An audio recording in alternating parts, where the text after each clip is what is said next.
నిన్న చూసిన మాజీ ముఖ్యమంత్రి కూడా కేటీఆర్ మాట్లాడుతున్నాడు అన్నాడు. ఇది అమృత్ జరుగుతున్న నువ్వేం చేయాలి, ఫిర్యాదు చేయి, ఆధారాలు ఇవ్వాలి, సబ్మిట్ చేయాలి, కోర్టు ఉంటుంది, కేంద్ర ప్రభుత్వం ఉంటుంది, ఇస్తే ఎంక్వైరీ చేయకుంటే అనాలి. మేము కూడా ఎంక్వైరీ చేస్తాం. బీజేపీ ఎందుకు తిడతావు? కేటీఆర్ కన్నా వ్యక్తి గదే ఎప్పుడు పేపర్లు కనబడాలి, సోషల్ మీడియాలో గంతికి ఆడికే మళ్ళీ వనికేయాడు. బీజేపీ కాంగ్రెస్ ఒకటి అట. నా పేరు తీసుకున్నది అలా మీ కుటుంబమును కాంగ్రెస్ పార్టీ ఒకటి. ఓటు నోటు కేసు అంటున్నారు ఇవాళ బీఆర్ఎస్ పార్టీలు. మీ ప్రభుత్వం ఉన్న రోజులు ఎప్పుడైనా ఓటు నోటు కేసు ప్రస్తావన తీసిండ్రా? ఇప్పుడు కాంగ్రెస్ పార్టీ ప్రభుత్వం వచ్చింది. కాంగ్రెస్ పార్టీ ప్రభుత్వం వచ్చి ఏం చేస్తున్నది? ఫోన్ ట్యాపింగ్ కేసు ఏడవైంది, కాళేశ్వరం కేసు ఏడవైంది, డ్రగ్స్ కేసు ఏడవైంది.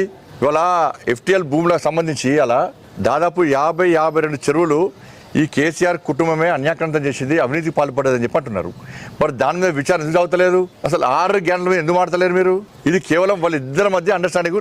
సరే నిన్నేదో కొంచెం చెదిరినట్టున్నది ఈ దోస్తానా. ఇక మళ్ళీ ఇప్పుడు కేటీఆర్ కామెంట్ చేసింది కదా, మళ్ళీ దోస్తాను చూసుకుంటారు. ఇక కాంగ్రెస్కు బీఆర్ఎస్కు రూపాయి ఒప్పందం పక్క